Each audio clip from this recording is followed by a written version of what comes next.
दोस्तों, आज की कहानी है नई बहू के कामों में तो बहुत सपूर्ती है। दोस्तों, कहानी शुरू करने से पहले अगर हमारे चैनल को सब्सक्राइब नहीं किया वो तो कर लीजिए ताकि आपके पास पहुंचे हर रोज नया वीडियो। आज अचानक से यूं अपने मायके वाले शहर जाना हुआ। जब रास्ते में थी तब माँ को फोन लगाया ये बताने लिए कि मैं थोड़ी देर बाद आपके पास आ जाऊंगी, पर खुद ही सरप्राइज हो गई जब पता चला कि माँ तो पापा के साथ खुद अपने मायके गई हुई। नानी जी की तबीयत बहुत खराब है। मन उदास हो गया, लेकिन फिर लगा कि भाई भाभी सब तो हैं, कोई बात नहीं, उनसे मिलना हो जाएगा। पर अब सफर में मन नहीं लग रहा था। बार बार रह रह कर यही लग रहा था कि मुझे फोन करके आना चाहिए था, पर फोन भी क्या करते, अगर जरूरी काम नहीं होता तो आती नहीं। बुआ सास की तबीयत अचानक से खराब हो गई और मम्मी जी का आना नहीं हुआ, इसलिए मैं और अनुपम दोनों ही उनसे मिलने निकल गए। आखिर बुआ जी भी तो मेरे मायके वाले शहर में थी। सोचा था कि बुआ जी से मिलकर कुछ दिन मायके रह आऊंगी, पर खैर अब तो निकल चुके थे। पलट कर जाने का सवाल ही नहीं उठता और अनुभव से कह भी नहीं सकती थी कि मुझे मायके नहीं जाना। आखिर कहती भी किया, भाई भाभी ने कभी गलत व्यवहार नहीं किया, पर फिर भी अपने पूर्वाग्रहों से ग्रसित थी। मुझे बहुत अजीब सा लग रहा था। ऐसा महसूस हो रहा था कि मैं बिन बुलाए मेहमान बन गई हूँ। और पूर्वाग्रह से ग्रसित क्यों ना, मैंने कौन सा अपनी भाभी से कभी ठीक व्यवहार किया?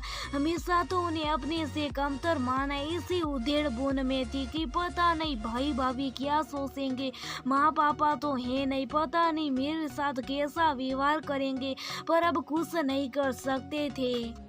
आखिर ससुराल में भी तो जोश जोश में कह कर आई थी, औरों की बहुएं भी तो कुछ नहीं मायके रोकती हैं, तो मैं भी कुछ दिन मायके रह कर आऊंगी। करवाओ अपनी नई बहू से काम, जोश जोश में बोल तो दिया था, पर अब काश सोच कर बोला होता, पर करती भी क्या। ससुराल वालों की तो छोटी छोटी बातें भी तानी लगती।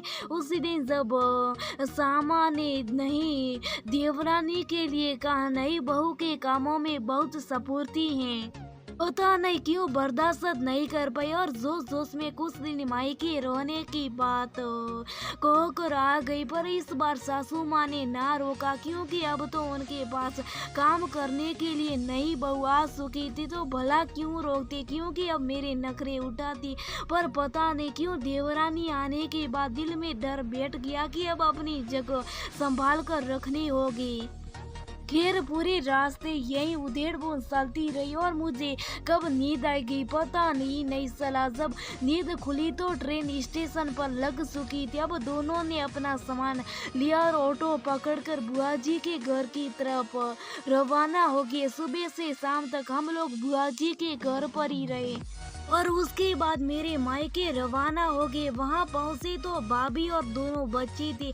भाई काम से बाहर गया हुआ था। भाभी ने हमारा आदर सत्कार किया और शाही नाश्ते पकड़ कर हमारे पास ही बैठ गई। वह मुझसे कम लेकिन अनुपम से अच्छे से बातें कर रही थी। सच मुझे बुरा बहुत लग रहा था। समझ में आ रहा था कि अगर पापा नहीं रहे तो मेरा तो मायका ही खत्म हो जाएगा, क्योंकि भाई अकेला कब तक मुझसे बात कर लेगा। उसे तो काम पर भी जाना होगा। घर में तो भाभी रहेगी ना। रो रो कर याद आ रहा था भाभी का वह हंसता खिलखिलाता चेहरा, जो उनकी शादी के बाद हर बात में वह मुझे सबसे पहले पूछती थी। पर पता नहीं क्यों भाभी की शादी होती मुझसे ननद वाली टेक क्यों आ गई। हर बात में सीधे मुंह तो उनसे बात करती ही नहीं थी। हर बात में रोकना टोकना करना। धीरे धीरे उन्होंने मुझसे दूरी बना ली, पर इस बात का मुझे कुछ खास फर्क नहीं पड़ा, क्योंकि मायके में माँ तो थी ना। मैं तो वैसे भी जब भी मायके आती थी तो माँ के कमरे में बैठी रहती थी और मेरे सारे काम बेटे बेटी होते थे। भाभी शक्कर गिने की तरह घूमती रहती थी। माँ कई बार समझाती भी पर नहीं। मैं तो ननन हूँ ना। तभी बातों बातों में उन्होंने बताया कि माँ ने फोन करके बता दिया कि हम लोग आने वाले। ये सुनकर और बुला लगा। पहले जो भाई स्टेशन हमें खुद लेने आता था वो भाई आज ये पता होने के बावजूद कि हम आने वाले तो घर पर भी ना मिला। दिल में इतनी हलचल मची हुई थी कि बेचारा दिल सकारात्मक तो कुछ सोचने को तैयार ही नहीं था। हो सकता है कि भाई को काम होगा पर नहीं, वह तो हर बात को नकारात्मक के लिए जा रहा था। दिल इतना हैरान परेशान उदास था कि उसे पास में खेलते छोटे छोटे भतीजे भतीजे में नजर नहीं आ रहे थे, जो हर बात में बुआ ये देखो बुआ वह देखो कहकर अपने अपने खिलौने दिखाने में लगे हुए थे। थोड़ी देर बाद भाई भी घर पर आ गया। बातों ही बातों में शायद वो मेरी मनोदशा जान चुका था, पर वह कुछ नहीं कर सकता था। उसकी कोई गलती नहीं थी, गलती हमेशा मेरी तो रही। उसने शुरू में खूब समझाया था पर तब मैं ये समझने को तैयार नहीं थी। कई बार तो उससे लड़ पड़ती थी कि भाभी के आने के बाद तो बहुत बदल के गए हैं। जब मैं कुछ नहीं समझना चाहती तो बेचारा भाभी को ही समझा देता था। कई बार तो भाभी ने बिना गलती के भी मुझसे माफी मांगी थी, पर आज मुझे अपनी हर गलती का एहसास हो रहा था कि मैं तो ननद की टेक में मैंने क्या क्या खो दिया, और शायद अगर अभी भी यहीं अब मेरे दिल में रहा तो जो बसा कुसा है उसे भी खो दूंगी। इतने में भाभी रसोई में रात के खाने की तैयारी करने चली गई। थोड़ी देर वहीं बैठने के बाद काफी सोच विचार कर मैं भी रसोई की तरफ जाने लगी। मुझे रसोई की तरफ जाता देख कर भाई ने पूछा, अरे कुछ चाहिए तो भाभी ले आएगी। शायद भाई भी डर रहा होगा कि रसोई में जाकर ये भाभी से किसी बात पर झगड़ना पड़े। नहीं भैया, वो मैं यहाँ बैठी बोर हो रही थी तो सोचा भाभी की मदद कर दो। भाई एकटक मेरी तरफ देखता रहा क्योंकि मुझसे उसे इस तरह के जवाब की उम्मीद नहीं थी। फिर उसने कहा, रहने दो, भाभी खुद कर लेगी, तुम आराम करो।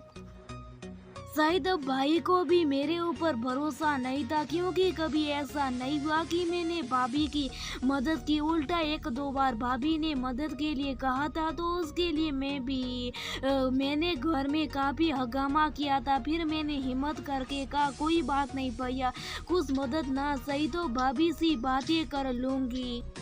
अनुपम जी के सामने भैया ने ज्यादा कुछ कहना ठीक नहीं समझा और वह चुप हो गया, और मैं जल्दी रसोई की तरफ बसे कुसे रिश्ते को समेटने के लिए जानती हूँ भाभी के स्वाभिमान को ठेस पहुँचाया तो शायद मन में पार्टी घाटे पूरी तरह से खुले ना, पर कोशिश तो कर